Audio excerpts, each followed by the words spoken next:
Glory to God in the highest. Ang Pasko po ay talagang ito ay associated with gift giving because God sent His Son as a gift to humanity. Christmas gift giving and Christmas gift receiving. At ito ay mabuti, mainam ito, dapat lamang na ilalagay sa lugar. But what is the gift? And who is the gift giver? Sa ating pagsusuri ng ating pong pagbibigay at pagtanggap ng mga regalo, pag-aralan natin the three kings of gift giving. Ang tatlong sikat, ang tatlong hari, ang tatlong talagang nangunguna sa pagbibigay ng handog o regalo. Salamat Diyos sapagkat kayo ay namamahay sa aming puso. Salamat sapagkat kayo ay hindi malayo, malapit kayo sa amin. Patawarin niyo kami sa mga kasalanan namin. Kami po inyong pakalinisin, punuin, gawing karapat-dapat na lumapit sa inyo para magdala ng aming mga papuri, mga handog, mga ikapu, at humingi ng pagpapala sa inyo. Nawa maging malinaw ang aming isip, O Diyos. Turuan niyo po kami na makapag-isip, makapagbulay-bulay, at tumanggap ng pagtutuwid, pagtuturo, pagpapala mula sa inyo. Gawin niyo po kami, Panginoong, sisidlan ng inyong salita na tutubo, mamumunga, mamumulaklak sa aming buhay ng mga mabubuting gawa at kapayapaan. Nawa kayo maging tagapagsalita ngayon. Turuan niyo po kaming lahat, gamitin niyo inyong lingkod ayon sa inyong kalooban at ang inyong mabuting hangarin para sa amin, maunawaan namin at maipatupad sa buhay namin. We ask you, Father, to speak before your people, heal our infirmities, strengthen us, bless us. In the name of Jesus, we pray.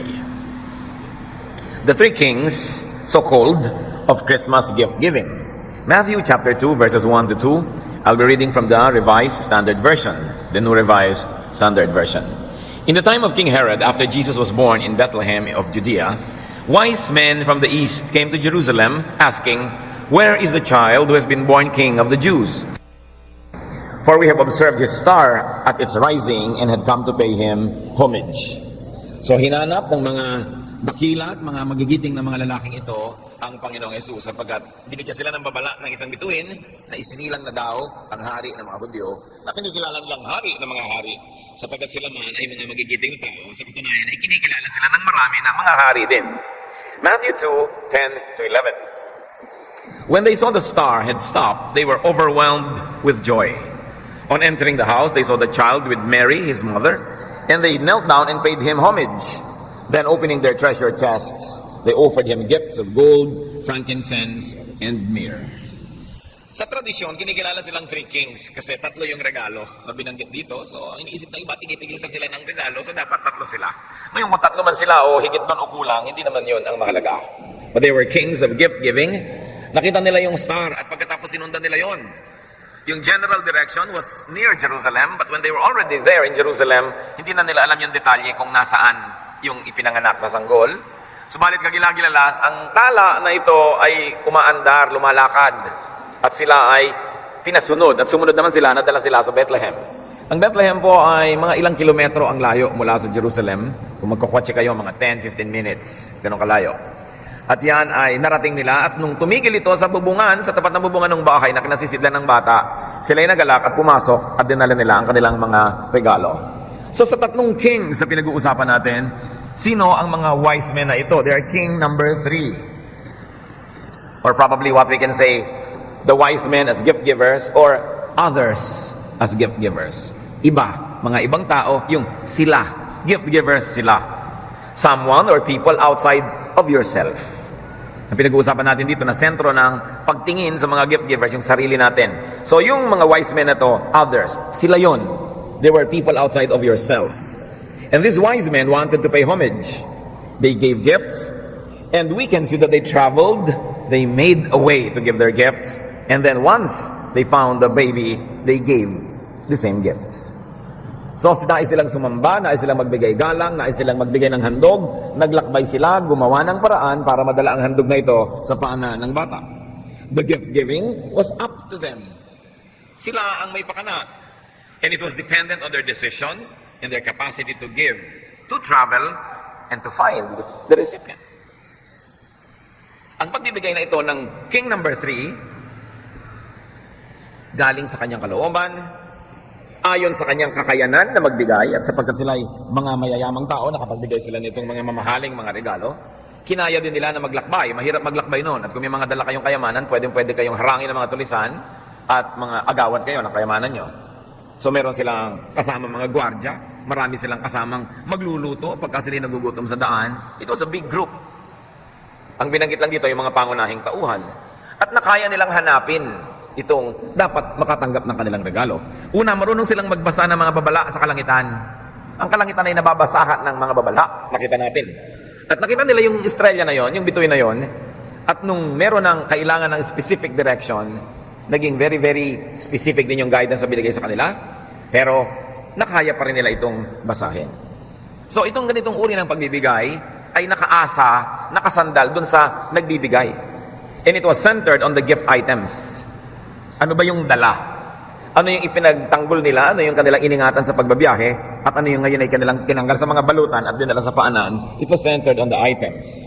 Ang tanong nga okay, ang gaganda ng mga regalo nila, nasa na yun ngayon? Ano kaya ang nangyari doon dahil hindi na uli nabanggit kung saan na napunta yun at anong nangyari? Pero nagregalo sila.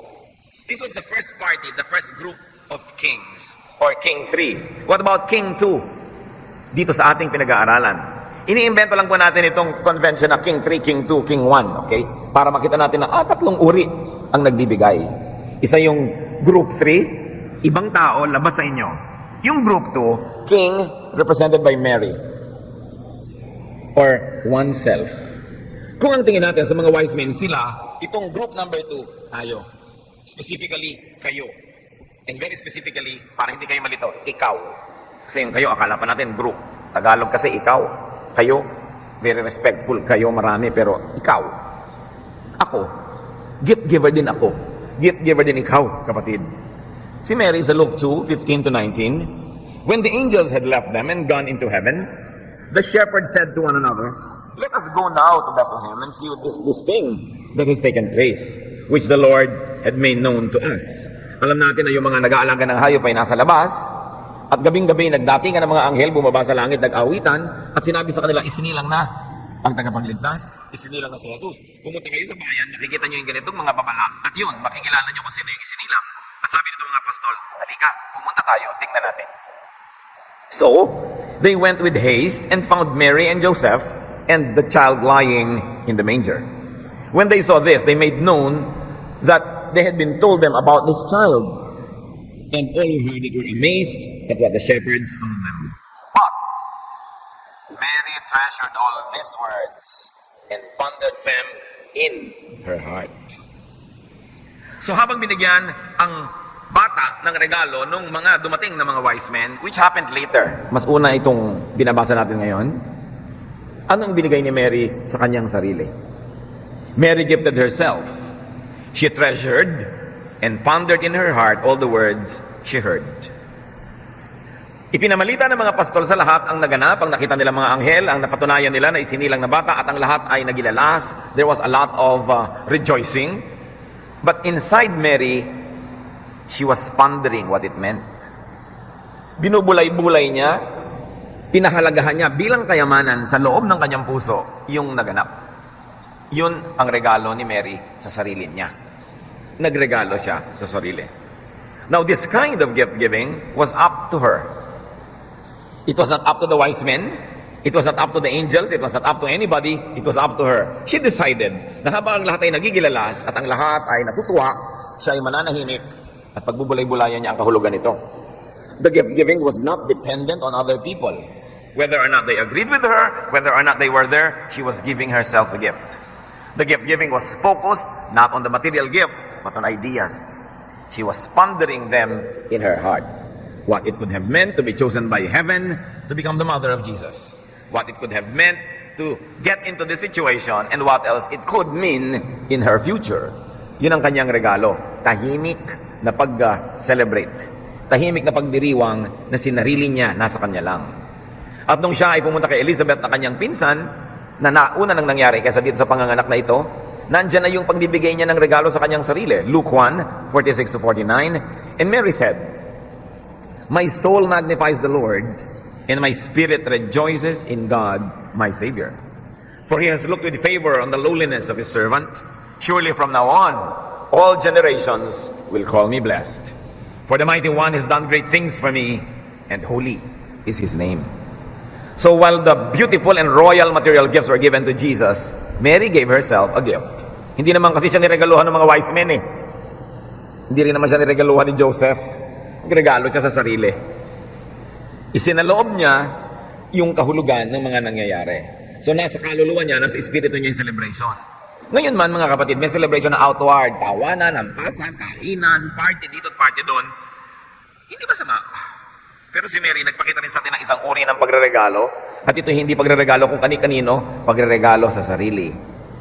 Sinarili niya, tahimik na pagdiriwang, subalit malalim at makahulugan. Mary counted her blessings. Mary focused on her blessedness as God's instrument. And Mary appropriated the gift of God to the world for herself. Sa isang very positive na paraan, inangkin ni Mary ang Pasko. Sinarili. Sadya ito ang kahulugan nito. Ito ang aking pagdiriwang. All generations will call me blessed. Tumanggap ako ng kaisa-isa at unique na pagpapala mula sa langit. Ito ang aking papahalagahan. So, king number 3 were the wise men or others. King in gift-giving number 2 is Mary or oneself. And of course, king number 1 in gift-giving is God. Binaligtad natin 3 to 1 in terms of importance. In terms of power to be able to give. Luke 1, 26 to 37, but we will not read all, only chosen parts. In the 6th month, the angel Gabriel was sent by God to a town in Galilee called Nazareth, to a virgin engaged to a man whose name was Joseph, of the house of David. The virgin's name was Mary, and he came to her and said, "Greetings, favored one, the Lord is with you." So ang Lord, ang God sa heaven, ang talagang gift giver. Siya ang nagpadala sa anghel, siya ang nagpadala ng Espiritu Santo, siya ang pumili kay Mary, siya ang nagpasya na ipapanganak ang kanyang anak na si Jesus dito sa mundo. So talaga, ang king number 1 in giving is the King of Kings, the Lord of Lords, God our Father in heaven. God was the originator of the gift giving. God was the giver. Ang Diyos giver. Nung nilikha niya ang tao, binigyan niya ng isang planeta na napakayaman, napakaganda, nagbigay talaga siya agad. Kaya tayo nagbibigay din sa Diyos eh. Sapagkat yung pagbibigay, gusto ng Diyos. Gusto niyang nagbibigay, at syempre gusto rin niyang binibigyan. Kayo man, kung kayo yung mayaman, kayo yung manager, kayo may-ari ng kumpanya na namimigay kayo ng mga 30th month pay, namimigay kayo ng mga 14th month pay, namimigay kayo ng mga bonus, mga regalo, hinahanap nyo din naman na bigyan kayo.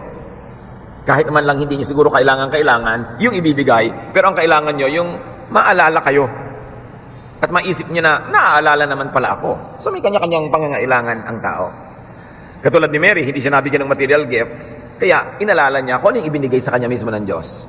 At yun ay isang bagay na malalim, isang bagay na espiritual. John 3:16, "For God so loved the world, that He gave His only Son, that everyone who believes in Him may not perish, but have eternal life." So Diyos ang nagbibigay, Diyos ang nagmamahal.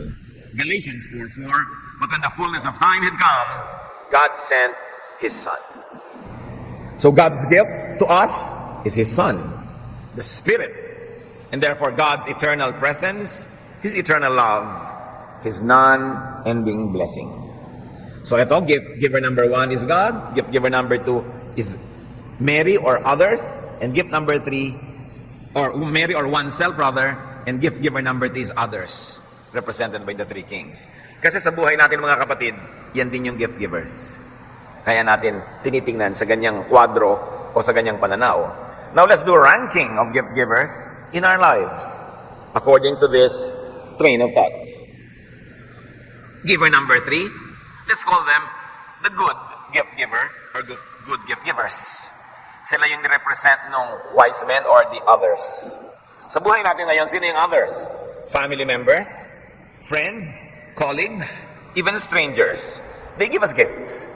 And they are good as gift givers because they can give us gifts. Their thoughts, their efforts, and their capacities enable us to receive gift. And therefore, they make us happy. Sino po ang mga king number 3 sa buhay nyo na nagbibigay sa inyo ng mga regalo? Diyan sila kasali. Pinapakulay nilang ating buhay, pinapasaya nila tayo, nakakadagdag sila ng kaligayahan, lalong-lalo sa mga ganitong okasyon. But they are only good, they are just good, because they may not think of us. They may not remember us all the time. They may not exert the effort. They may not have the capacity. or they may not succeed in getting the gifts to us. Nung tinignan natin yung mga wise men, inisip nilang magbigay kay Jesus, tinandaan nilang magbibigay sila, pinagtrabahuhan nila na magbigay, naglakbay, may kakayahan sila maglakbay at magbigay, at nagtagumpay silang maibigay yon. Pero, hindi lahat ng gustong magbigay sa atin, o hindi lahat ng tao, magagawa ito. Kung minsan, hindi kayo nararegaluhan ng mahal niyo sa buhay. Minsan birthday niyo, hindi naalala. Pasko, yung anak niyo, nung nagkaroon ng girlfriend, doon na nakasiksik sa girlfriend niya ng Noche Buena, hindi na kayo napuntahan. Pwedeng mangyari yon. O kaya, nagkaroon ng kulasisi si mister, doon na nagregalo kung kanino. Or gusto kayong bigyan, pero walang kakayanan, hindi pwede, hindi kaya. Gusto kayong taniman ng isang matulog na halik sa inyong pisngi, pero nasa Qatar, hindi siya makalatrating, malayo. Pwedeng nagsikap, nagpadala, nagpa-DHL, pero nawala sa Koreo ang regalo, hindi nagtagumpay. Ito ang problema, mga kapatid. Kung umaasa tayo sa regalo ng iba, kasi pwedeng ayaw naman tayong regaluhan, kahit kaya. Pwedeng gusto tayong regaluhan, pero hindi kaya. So, mahirap kung yung kaligayahan natin, iaasa lang natin sa iba. They may be willing, but not able. They may be able, but not willing. And people can forget. People can be limited. In fact, people can be selfish. Gaano karami ang mararating ng isang 13th month pay or bonus? Gaano karami ang pwedeng ibili ng regalo mula dyan? People are people. People are human. We are bound to be weak. And somehow, somewhere, even those that love us most will disappoint us. Psalm 103 verse 14, for He knows how we were made. He remembers that we are dust. So God remembers that we are dust. So we should remember also the same thing about our loved ones. They are dust. May mga taon na masidhing-masidi ang pagmamahal sa'yo. May mga taong nanlalamig. May mga taon na frozen. May mga taon na talagang kumukulo sa init. May mga taon na wala, nag-evaporate. Hindi pare-pareho. Those that depend so much on others, on king number 3, on people, and those that depend so much on rank number 3 gift givers are bound to be disappointed. Pag sobra nyo iniaasa ang ligaya ng inyong Pasko sa ibang tao, kahit pa asawa nyo yon, o anak, o magulang, o kaibigan, o sweetheart, pag sobra nyo isinandal doon, ang sinasandalan nyo alikabok, pwede kayong matumba dahil hindi yun laging pwedeng asahan. Jeremiah 17:9, the heart is devious above all else. It is perverse. Who can understand it? Ang puso ng tao ay marupok. Ang puso ng tao ay sinungaling. Ang puso ng tao ay mag-iipot. Ang puso ng tao ay mga sarili. Hindi pwedeng laging asahan. So kung naranasan mo na paminsan-minsan na napaligaya ka ni gift giver number 3, huwag mong asahang laging ganun yun. Hindi laging ganun yun. Mabibigo ka lang. Dapat sa simula pa lang, alam mo na, pinapakasalan ko ito, alikabok siya. Itong anak ko na ito, alikabok. Ang nanay ko, alikabok. Alikabok kaming lahat. Paminsan-minsan, nakakapagpaligaya, sila'y mabuti, pero dapat ko ring asahan na hindi sila laging ganon. Matthew 26:14, the spirit indeed is willing, but the flesh is weak. May kahinaan ang tao. So sino ang matalinong tao? Yung tao na hindi niya laging aasahan ang gift giver number 3, yung king 3. Kahit pa nga, at especially pa nga, kung sweetheart nyo. Sapagat yung sweetheart, liban na lang asawa nyo, sabagay kahit asawa pa nga, yung sweetheart, pwedeng mawala. Merong isang matalinong tao na nagsabi siya, reserve your greatest kindness to your friends because they will always be there, not to your sweethearts who can change overnight and be gone. Sabi, kung gumagawa ka ng mabuti sa iyong sweetheart, sa iyong mahal sa buhay, sa object of your romantic love, laging tapatan ng kabutihan sa iyong mga kaibigan. Sapagkat pag nilayasan ka na nitong si Papa, yung kaibigan mo, ang kasama mong iiyak-iyak habang nagkakapi-kapi kayo. No? So sabi, huwag mong kinakalimutan ng mga kaibigan mo, lalo na in love ka. Kasi pag nawala na yung love na yan, balik ka na naman sa mga kaibigan mo. Mas stable daw yung relationship na yun. Kaya kahit ako minsan asawa, di ba? Napakapalad nyo, kami kaibigan kayong nahihingahan na nasasabi nyo yung mga himutok nyo laban sa inyong asawa. Kasi kung minsan, busy ka, pinapaganda mo yung image ng asawa mo, sa nanay mo, sa tatay mo, sa kapatid mo, hindi mo masabi na hinahampas ka pala ng tubo. So, lagi ka na lang nadadapa. Ba't may pasa ka? Nadapa ako. Napakalampa mo naman, dapa ka na lang ng dapa. Inahampas ka pala ng asawa mo. Siyempre, hindi mo naman laging sasabihin sa kamag-anak mo yun dahil nasisira yung image niya. Mapalad ka kung may kaibigan ka na pagtatapatan. Kaya sabi, yan ang huwag mong papabayaan. Kahit na in love ka, kahit na nag-asawa ka, yung mga kaibigan mo, sustain them. Because they are more dependable. Yung kasing romantic love, fleeting eh. Talagang nagsisidi, nag-aapoy, naglalagablab, pero ang dali ding biglang maging frozen. And there is a very thin line between romantic love and hatred, that it is so easy to hate the one you used to love. So kailangan wise ka daw. No? Friends can be more consistent gift givers than sweethearts. So why depend too much on king number 3? Why not think of the better gift giver? Kasi yung other, good naman, good yun, good gift giver. But just the better gift giver, oneself, represented by Mary. Meron bang taong laling makakaalala ng birthday nyo kundi kayo? Meron bang taong nakakaalam kung anong size nyo kundi kayo? Kung anong gusto nyong regalo kundi kayo? So we often forget that we ourselves could be our best friends. That we ourselves could be our better gift givers. Huwag natin tanggalin yung good gift givers, King 3. Pero may King 2, kayo mismo. Ang tao na makadiyos, ang taong marunong, ay marunong magmahal din sa kanyang sarili. Sapagkat pag pinabayaan mo ang iyong sarili, pababayaan mo na ang lahat-lahat. You cannot give what you do not have. So it is important that you appropriate for yourself what you need, especially if other people don't give it to you. Ecclesiastes 8:15, so I command enjoyment, for there is nothing better for people under the sun than to eat and drink and enjoy themselves. For this will go with them in their toil through the days of life that God gives them under the sun. Sabi ni Solomon, huwag niyong kalilimutan ang inyong sarili, bigyan ninyo ng kasiyahan ang inyong sarili, bigyan nyo ng puwang, pansin, pagmamahal, regaluhan nyo ang inyong sarili. Matthew 11:29, anong bili ng Panginoon? Find rest for your souls. Ipahinga mo rin ang sarili mo, hindi ikaw na lang nagpapagal para magpahinga yung iba. Mahalin mo rin ang sarili mo. Tingnan mo rin ang mga pangangailangan mo at ilagay mo rin ang sarili mo sa listahan ng mga dapat mong bigyan. Sa makatuwid, huwag kang magpakamartir, huwag kang magpakabayani lagi.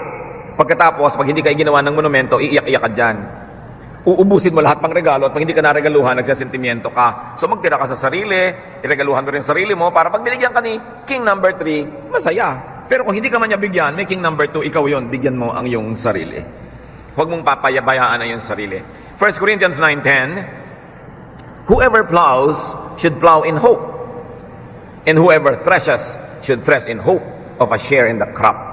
Kung sino man daw ang nagbubungkal ng lupa para magtanim, dapat may inaasahan siyang ani. At kung sino man sumasama sa harvest, nagpapagod, kailangan alam niya may kaparte siya doon sa mga bunga na hina-harvest.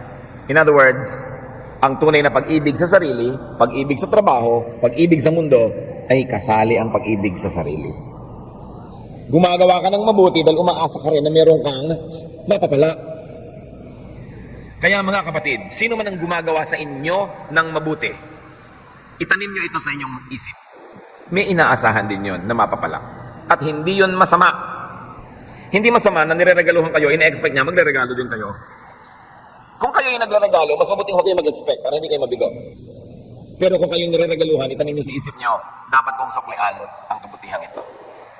Naalala ako, dapat kong alalahanin yung nakaalala sa akin. Binigyan ako, dapat ko rin bigyan. Kung di ko man kaya ngayon, sa lalong madaling panahon na kaya ko na, magbibigay ako. Nangutang ako, pinautang ako, inaasahan ng nagpautang na siya'y babayaran. At kung hindi ko man mabayaran ngayon, lagi kong ipapaalala, hindi ko nalilimot yun na, sorry, wala pala akong pambayad, pero naalala ko yan. Oras na kaya ko na, babayaran kita. Hindi yung pagka nagkaroon ka na ng pambayad, harurot ka na at kung saan ka na magtago at hanggang ubusin muli yung pera mo at hindi ka naman nagbayad talaga. Ang nagpapautang, umaasang makakasingil. At hindi natin dapat parusahan yung nagpautang na siya patong nakikiramdam, siya patong ninenervyos kung makakasigil pa ka siya o hindi na. Why will you punish people who help you? You should reward people for helping you. Kaya kung binigyan ka ng isang papaya, pag isinuli mo yung papaya, dagdagan mo pa ng mangga. Hindi papayang papaya lang. Because you must reward people who help you. It is evil not to reward, and it is doubly evil to even punish those who are good to you. So pag nagtatanim, gusto niyan umani. Kahit hindi pinag-uusapan, kahit hindi nakastipulate sa kontrata, pag nag-invest, umaasang may tubo. At hindi yun masama. Dapat yun ibigay. Kaya sabi sa 1 Timothy 4:16, pay close attention to yourself. Sabi nung isang kanta, learning to love yourself is the greatest love of all. At may mga Kristiyano na na-offend sa kanta na yon. Siyempre yung kanta poetry can tend to exaggerate. Hindi naman siguro ibig sabihin talagang greatest love, yung love for self. But the central theme is, love yourself also. That love for self is also a great love. Ikaw man at halaman, hindi naman masama na diligin mo yung sarili mo, lagyan mo ng fertilizer, kasi pag namunga ka, maraming makikinabang. Hindi pwedeng halaman ka, sige na, inumin mo talagang tubig, wag mo na akong diligan. Eh di pag natuyo ka, wala ka na rin pakinabang sa mundo. Kaya yung pagdidilig sa sarili, pagpapahinga, pagbabakasyon, pagre-relax, isang uri rin yan ng paglilingkod sa kapwa. Kung sa panahon naman na ikay malakas at nakapagpahinga at malinis ang isip, ay talagang napapakinabangan ka ng kapwa. Eh di pati ang pagpapahinga mo, isang stage, isang phase, isang facet ng paglilingkod mo sa sarili. Kaya hindi pwedeng public servant ka o kaya religious leader ka o servant ka ng maraming tao tapos wala ka nang ginawa kundi gasgasin ang sarili mo, mapagod ka, maubos ang lakas mo. Dahil anong ibibigay mong serbisyo sa tao kung hindi ka nakapagpahinga? Kaya kung meron pong taong naglilingkod sa atin, mga kapatid, kahit siya nagsisiesta, nagpapahinga, natutulog, bahagi ng paglilingkod niya yon. Kumbaga, pag sinabi mo doon ba sa cellphone na nagcha-charge, walang kwentang cellphone to, nagcha-charge. Eh, anong gusto niya sa cellphone niyo? Low bat? Paano niyo papakinabangan ng low bat na cellphone? Kailangan mag-charge. The charging is part of serving. That's why we should allow people to also charge and recharge. That's why we should also give rest to ourselves. Kaya sabi ni Jesus, pay close attention to your soul, to your rest. Take care of that. Sabi ni Solomon, enjoy. Have fun. Be happy. Because if you're happy, people around you will be happier. Ministry natin, mga kapatid, na pasayahin ang sarili natin. Kasi pag malungkot kayo, marami kayong itadamay. Marami tayong hindi mapapasaya din. Kaya habang pinapasaya ang sarili, don't feel bad. Basta't hindi lang sarili lang at yun na lang at wala nang iba na inaasikaso sa buhay. So mahalin din ang sarili. At kahit sa pag-ibig, magtira para sa sarili. Huwag niyong ubusin, huwag niyong ibigay lahat. Sapagkat pag hindi kayo sinuklian, zero kayo, nothing. No? Kailangan may natitira. And respect yourself. Especially in romantic love. And very especially, kung hindi ka nire-respeto. Sino pag matitira magre-respeto sa'yo, kapatid, hindi sarili mo na lang. Kaya kailangan nire-respeto ang sarili. Kahit sa mag-asawa, hindi ka ginagalang ng asawa mo, galang mo ang sarili mo. At turuan mo siyang igalang ka.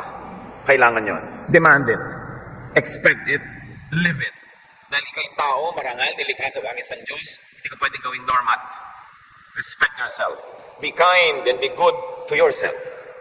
In other words, up to a great degree, love yourself. It's very biblical.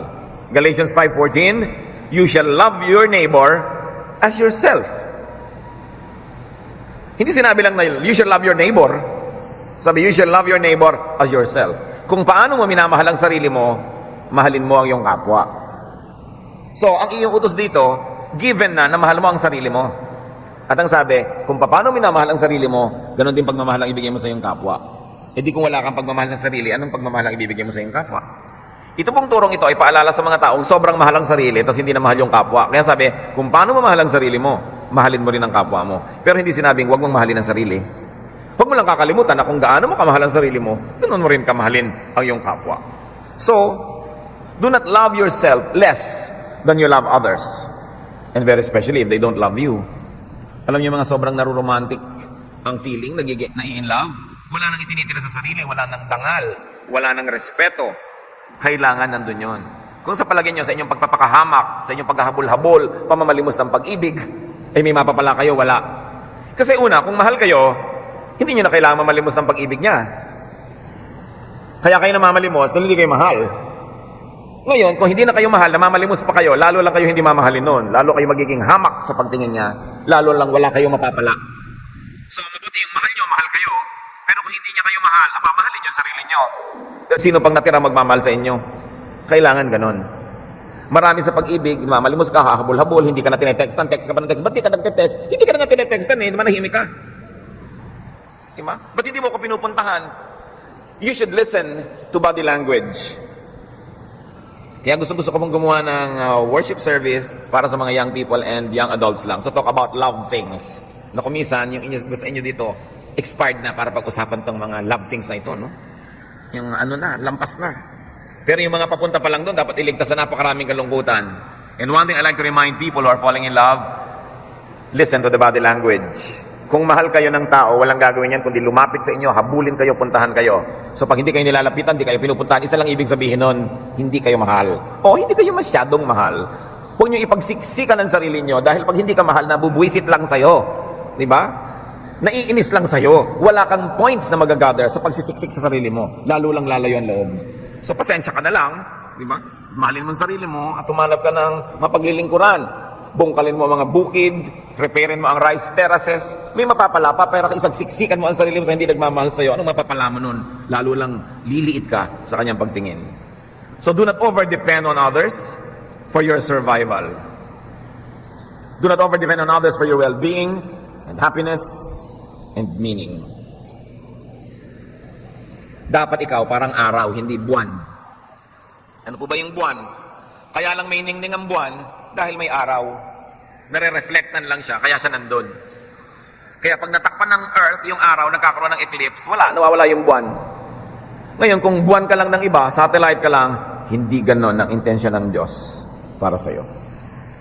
We are lights of the world. May sarili tayong ningning, may sarili tayong liwanag na nagmumula sa Diyos na nandun sa ating kalooban. Ang dapat ang liwanag mo, hindi galing sa iba. Dapat liwanag ka mismo. Bagamat, kung naliliwanagan tayo ng iba at inspirado tayo, lalo tayong nagniningning, di ba? Pero kung nawala siya, alam naman blackout na yung buhay mo. No. Dapat may sarili kang ningning, may sarili kang halaga, may sarili kang saya. Huwag laging umasa. Huwag laging maghabol. Ang ganda-ganda niya, ang bango-bango niya, ang tali-talino niya, ayaw sa'yo. Di wag. Proverbs 6:25, do not desire her beauty in your heart, and do not let her capture you with her eyelashes. Nakita niyo sa Biblia? Sobra daw sumilo yung pilik mata. Kaya maraming babae, ang mga pilik mata, isang dangkal. May balak manilo, ha? Kaya pinapalaki ang pilik mata. Para pag kurap na ganyan, talagang umibig ka na. Side view ng side view para makita mo yung pilik mata niya, isang dangkal. Well, hindi naman masama. Baka tanggalin niyo tuloy lihim yung mga kinabit niyo dyan. Pero ang sinasabi ni Wisdom sa kanyang anak, huwag kang magiging slave ng beauty. Lalo't hindi ka beauty, kawawa ka. No? Huwag yung laging ang ganda ng mata niya, ang ganda ng labi, ang sarap kagatin. Kumagat ka na lang ng pakwan. Nabibili pa sa tindahan. No? Sabi, ang ganda naman ng muscle niya, no? What a beautiful body part. Sabi sa Biblia, huwag mong hangarin. Kawawa ka. Kawawa ka. Yung mga dumadaan na ang mga blouse ay nakaangat, tapos yung puso ay may hikaw pa. Di ba ano sinasabi ng hikaw? Tingnan mo ako. Tingnan mo ang puso, hangarin mo, pero hindi mo makukuha. So ano mangyayari sa'yo? Ngayon, kung nakukuha mo rin, wala naman kwentang puso dyan, lahat ng dumaan, nakuha siya, bali wala rin. So sabi, huwag kayong padaya. Huwag kayong padaya. Si Samson, itinalaga ng Diyos isang napakalaking ministry. Ang lakas. Ano nagpahina lang sa kanya? Pilik mata ni Delilah. Nung makita niya ang babaeng ito, kahit hindi dapat, dahil hindi sila dapat nakikipagkasalan sa lahi na yon, Judges 14:3, Samson said to his father, get her for me, because she pleases me. Kailangan niyo siyang makuha, kailangan siyang maging asawa. No? So beware of persons that please your eyes. Lalong-lalo hindi niya naman asawa. At walang balak magpakasal sa inyo. Tumingin na lang kayo sa langit. Maganda rin ang ulap. No? Hindi pa kayo aalipinin ang ulap. Beware of people who please your appetites because they will become your masters. Hahabol-habol kayo, susunod-sunod. Parang aso na nilalaglagan ng konti-konting butil ng pagkain, hahabol-habol, kakain-kain, susunod-sunod. Huwag tayo maging ganon. Kailangan kilala mo ang sarili mo. Kung hindi ka pinapahalagahan, huwag mo nalang isiksik ang sarili mo. Find meaning, find happiness, find amusement within and with yourself. And up to a great degree, learn to be comfortable being alone once in a while. Ang Panginoong Jesus ang nagbigay sa atin ng halimbawa. Most of the time, He was alone praying. He was alone enjoying God. Dapat hindi tayo laging takot na takot mag-isa. Sapagkat kung lagi kang takot mag-isa, ibebenta mong kaluluwa mo, may makasama ka lang. Kaya dapat hindi ka takot mag-isa. Kung kailangan mag-isa, di mag-isa. Kung may kasama, salamat, may kasama. But there are moments when you really have to be alone. Ipinanganak ka mag-isa.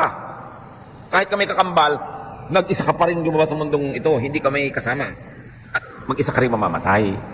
Kahit ka naliligid ng lahat ng kumakanta ng hallelujah, dahil sa kabilang buhay ka na, ikaw pa rin yung magmamamatay, hindi yung choir.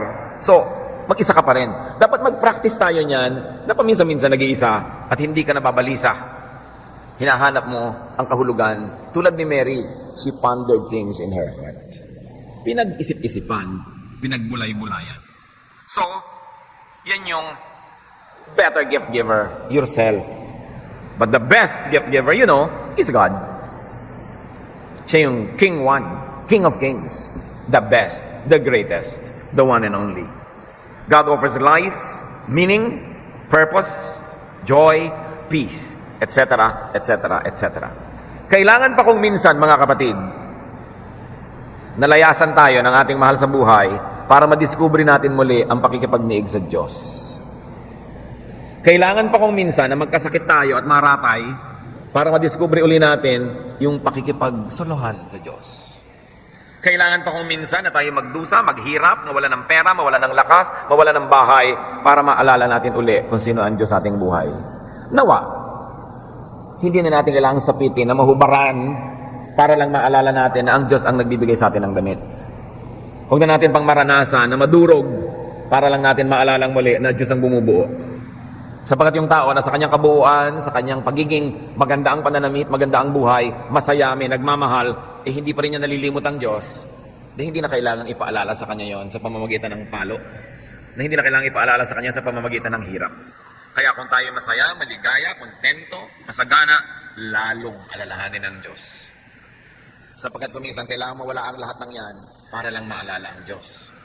Acts 17:28, in Him we live and move and have our being. Kanino daw tayo nabubuhay? Kanino tayo nakakagalaw? Kanino tayo umaasa? Sa Diyos, hindi sa tao. Nalilimutan ko minsan yan ng mga nai-in love. Dapat laging inaalala sa Diyos. Psalm 57 verse 2, God fulfills His purpose for me. May purpose ang Diyos sa atin. May layunin, may plano. Kailangan tayong sumangayon, makisama sa Diyos para matupad yon. At sabi sa Ephesians 2:14, He is our peace. Pansinin ninyo, yung mga mahal nyo sa buhay, they are your trouble. Totoo o hindi. Yung nababalisa ka, nagsiselos ka, nagagalit ka. Galing yun sa mga taong minamahal mo eh. Pero ang Diyos, He is our peace. Kaya hindi natin dapat kinakalimutan na makipag-ibigan sa Kanya, makipag-fellowship, makipagmahalan. Love God. Fall in love with God. This is your greatest gift to yourself. Let God love you. Love God above all. Huwag tayong malibang na pinapalitan natin siya ng tao o bagay o pangarap o anuman. Mark 12:30, love the Lord your God with all your heart and with all your soul and with all your mind and with all your strength. Exodus 20 verse 3, you shall have no other gods before me. Brothers and sisters, you will be most secure. You will be most fulfilled and peaceful with God as gift giver. With God as ka-exchange gift. Tingnan ninyo yung mga wise men, nung nakita nila yung bata, hindi naman sila nagpalabunutan at nag-exchange gift among themselves eh. Nagdala sila ng regalo doon sa batang si Jesus. Ganon din ang dapat natin gawin, makipagregaluhan sa Diyos. Dahil una, siya na ang naunang nagbigay. So receive gifts from others, it's good. But receive gifts from yourself, it's better. And receive gifts from God, it is the best. Position yourself as to receive blessings from God. And remember to give gifts to others, to yourself, and very especially to God. So, sa ganitong mga Kapaskuhan, sa mga important occasions, kung may nagre-regalo sa inyo ibang tao, salamat. Pero kung wala, lalo kung wala, dapat marunong kayo magregalo sa inyong sarili. Be a gift-giving king to yourself and have yourself a Merry Christmas. Diyos namin sa langit, salamat sapagkat kayo ay nagtuturo na maraming pwedeng tanggapan ng kasiyahan. Kapwa-tao, sarili namin, at kayo. Nawa itong tatlong to maging balance sa buhay namin. At matuto rin kami, Lord, to be balanced in our giving, that we give to you, we give to ourselves, and we give to others. Pagbulay-bulayan natin mga kapatid, ang practical na kahulugan nito sa ating buhay.